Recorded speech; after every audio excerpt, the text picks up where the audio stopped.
Hello, this is Mike, NoStressMike.com. Okay, now this is going to be a lengthy series, and what I want to talk about is being a refugee. I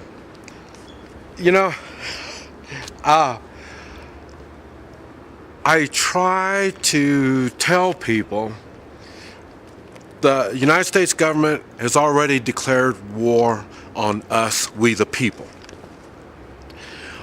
And I tell you, I get so much ridicule. I have, a lot of people think I'm really, really crazy. But what I'm going to talk about is being a refugee, how to become a refugee, and what to do when you are a refugee. And we'll talk about how refugees survive. And I'm trying to say it in a means in which you as American people can understand our corrupt government is so far out of control. I don't know. I have no idea even how to explain it. It is so bad. And how dumbed down the population is. Many don't even realize it. And I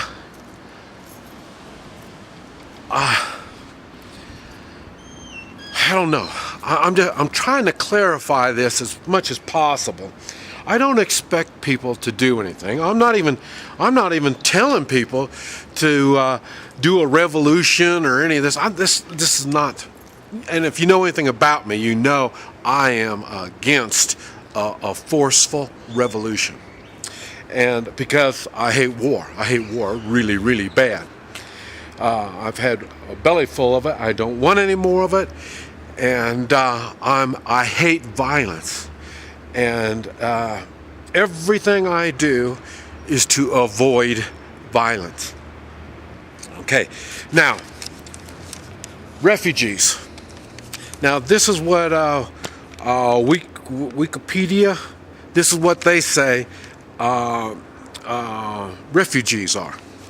Okay, a person who is outside their home country, if I can read this thing, and because they have suffered or feared prosecution on account of their race, religion, nationality, or political opinion. Okay, that's what they say a refugee is. I'll tell you,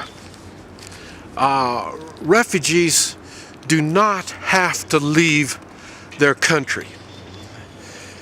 The way I see it, a refugee could be someone leaving their comfort zone.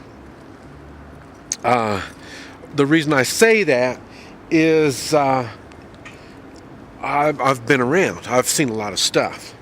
And let's say there was a tornado and it came through your neighborhood and wiped out your house, you would be a refugee. You are forcefully taken out of your comfort zone. And now you are forced to live under other conditions of not your choice. Now, I would consider that person a refugee. I know the American people may not think like that, but if you're the one and your life has been completely destroyed, you're going to have the same feelings, the same emotional, the same stress, the same everything as someone that has left their country. Now, yes, it was because of a disaster, but you were still forced. So that's why I'm saying that's why you're going to have that type of a feeling. Now, I am a refugee. Then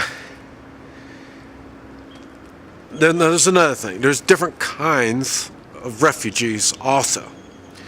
I mentioned that the tornado hitting your house, wiping you out, you losing everything. It could be a fire, it could be anything like that. But like I say, the fire, talking about fire, would be like a tornado destroying your house. But also the fire could have been somebody set the fire. Somebody burned you out. You're still making you a refugee. Okay, those particular situations is what happens when you become a refugee out of unexpected, or we'll call it unexpected. Somebody burning you out really isn't unexpected. You knew you had problems, whether it's some person burning you out or a government identity burning you out. They do have different kinds of tear gas. One kind of tear gas just puts out tear gas. Another kind of tear gas puts out fire. They use those to burn people out. So, but anyway, what I'm saying is that's the refugee that is instantly, unexpectedly forced into being a refugee. Another type of refugee is like I am. And there's one way of looking at it, and that is I chose to be a refugee. That's one way of looking at it. And the reason I say it like that is I chose to be a refugee. I had options. I moved down here over 10 years ago, probably about 12 years now. But I did it because I knew the problems that was going on in the United States, and I was taking what they call preempt actions, trying to get in a position where I could take care of my family. And I have options that others don't, and I wanted to get these options into play. And that's how I came down here in the first place. Okay, now, so I got everything set because I knew what was going on, and I knew what was happening. I never really thought that it was going to come to me personally. I really didn't think. I knew our country was screwed. I just didn't know that it was before the country fell. I would be picked out of the group, and it wasn't I was picked out like I was targeted. No, I'm not talking like that. But what did happen? My wife and I, we were opposites, and I chose natural health. She chose the medical, and the medical world treated her badly. And if you watch my videos, you see I talk about taking personal responsibility. I don't tell people what to do. I hate telling people what to do. And I will go over options, and I hope that they pick the right options. And then I back them. Whatever it is they pick, I back them. And because we need each other to get through this mess. And one of the ways we need each other is we need each other's support. I did that with my wife. I supported her when she was doing her medical, seeing doctors and doing all this kind of crap. And even though I saw him hurting her, she had a different religion than I did. And so she stuck with her religion, and she stuck with her medical. And you better have good religion if you're going to do medical. And so she did like that. And then her health deteriorated, and it got worse and worse. And like I say, she had 2 strokes. The second stroke happened about 6 years ago, and she was permanently paralyzed, according to them.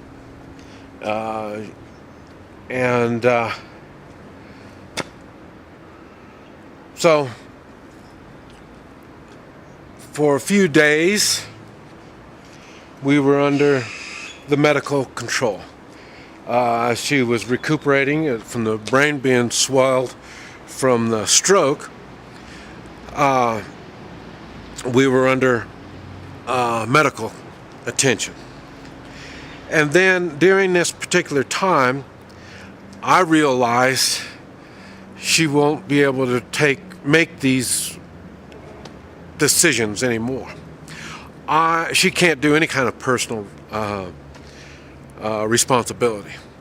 I will, as her husband, will have to take those responsibilities from her. And so I knew we were already in the medical thing. We were in the hospital, and so we were under their control. I knew that. We got her out of there. Well, before we left, we were getting ready to leave, and they told us that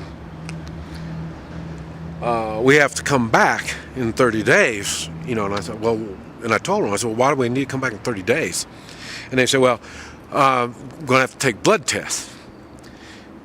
And, I'm thinking stroke, blood test.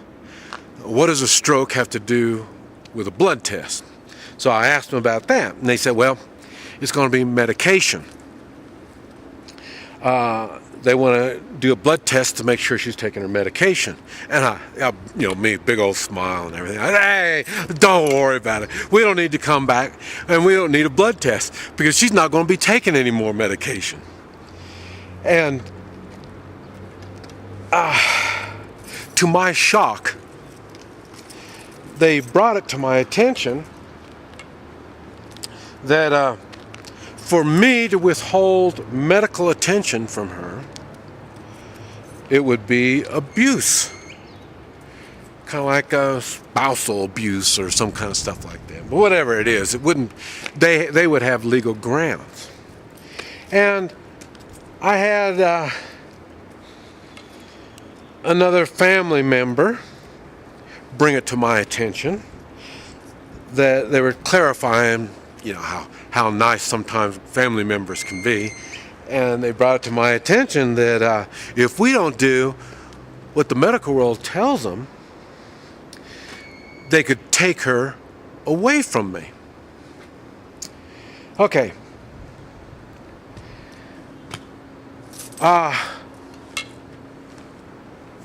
This is why I came to Guatemala in the first place.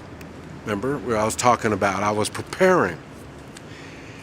And so now it's time for me not to prepare, but it's time for me to go into action on what it was that I was preparing for.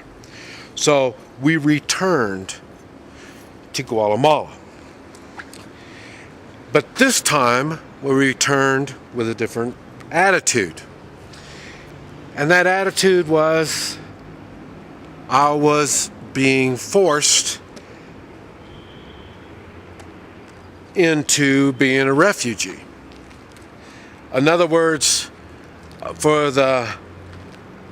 felt for me to take responsibility of my family, in which now my kids are grown, so it'll just be my wife.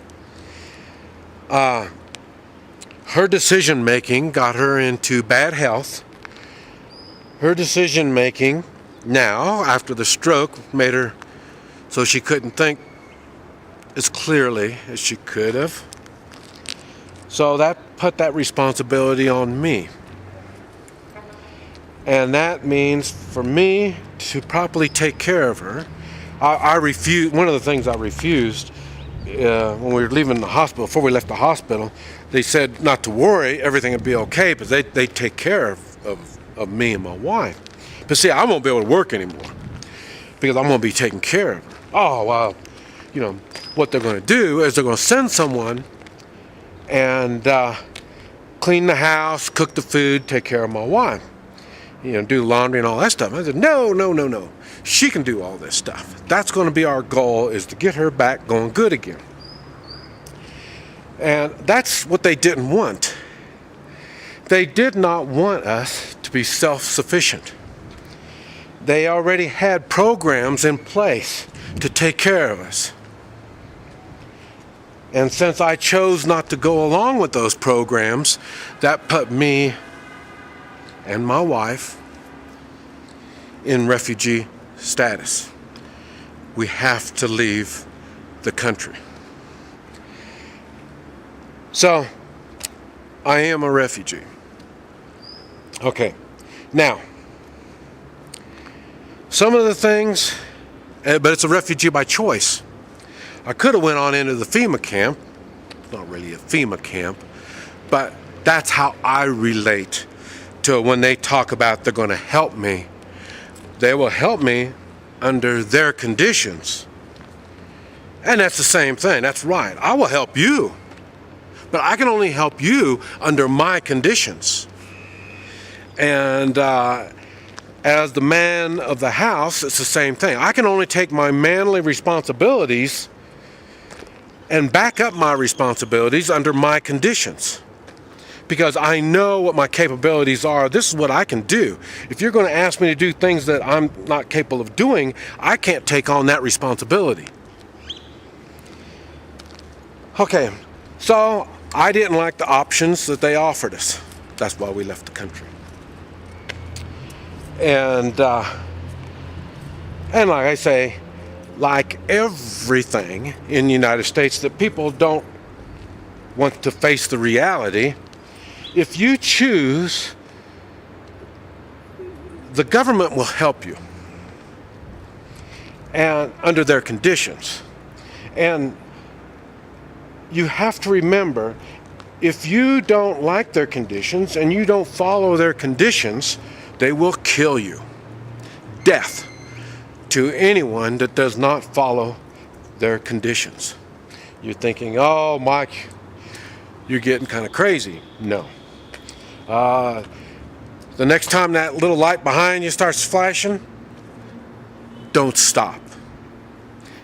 Now, I'm sure you didn't kill anybody. I'm sure you're not a criminal. But just by running a stop sign, speeding, anything like that, and you do not stop, they will kill you. If you don't believe me, don't stop.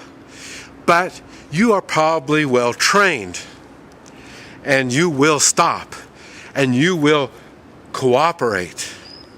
Because anytime you do not cooperate, you will be killed. I know. I'm thinking crazy again. But I saw this coming.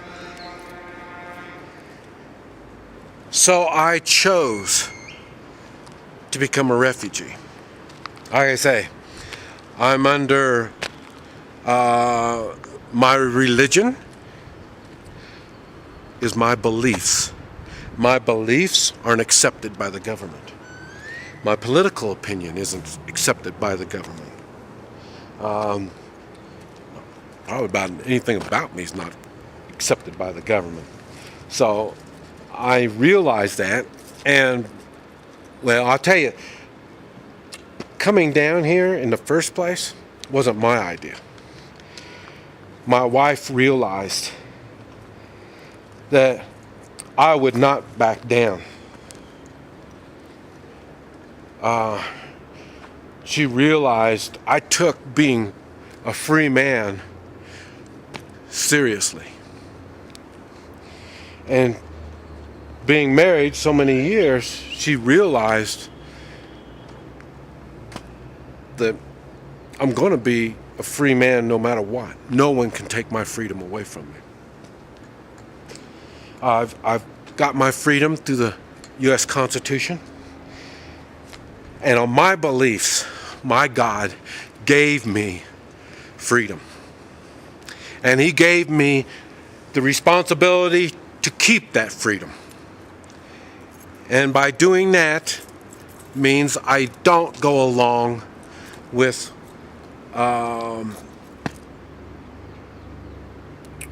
rules that take away my freedom, such as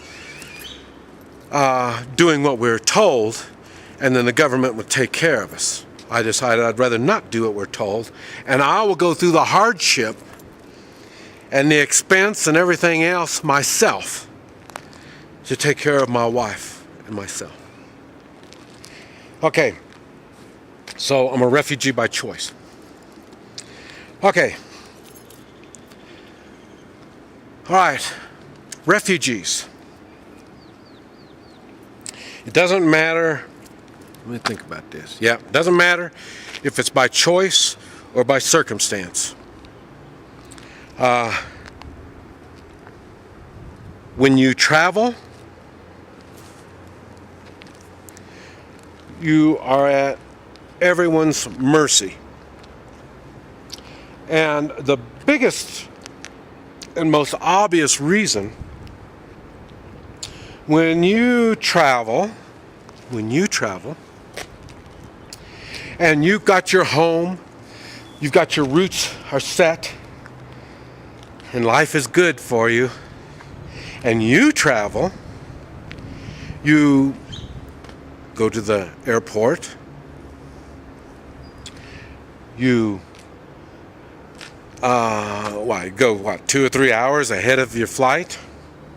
You go there, you let these, I don't know what you call them, but they touch you. They go through all of your stuff, but it's okay, because this is the price you pay for security. Just giving up a little bit of your freedom for this freedom of travel. You call it freedom of travel. I don't call it freedom of travel. Because when people are going through your crap, that's not freedom. But you think that you are traveling. So you're flying to another place. And then you go from there to your resort or your hotel or whatever it is that you're going to do. I mean, it's all planned out for you. Life is good. Everything is good. Providing you do everything under someone else's conditions. Okay. As a refugee, you can't do that. As a refugee, when you fly, all your papers have to be in order. You don't realize it, but you have to have your passport. You have to have your visas on whatever countries you're going into. The visas are permission to be in that country. So you have to have the passport. So you have to have permission from your country.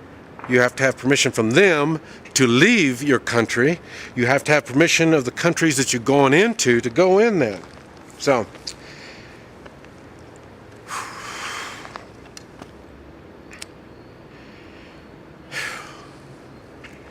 it gets a little complicated.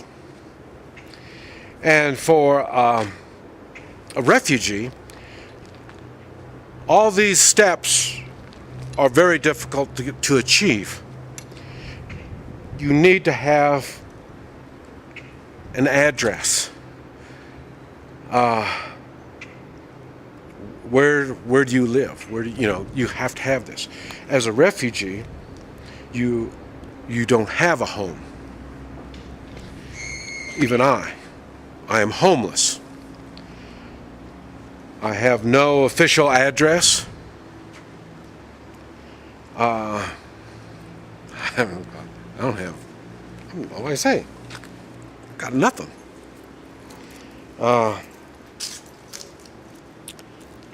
So when I travel, now then again, I travel by choice. But when I travel on the ground level. I don't fly. When I travel, I have to deal with checkpoints. I have to deal with people wanting to see my ID and asking me questions. And that's not just here in Central America. I have to deal with that in the United States. In the United States, you think it's for your protection. They put these checkpoints up to get these drunks off the road, take care of illegals, and all this kind of stuff. And that just tells you how dumbed down you are if you believe that crap. You are in martial law in the United States. Like I say, here is more obvious. In the United States, you see the way police procedures when they stop you. That is a good example of exactly what happens down here.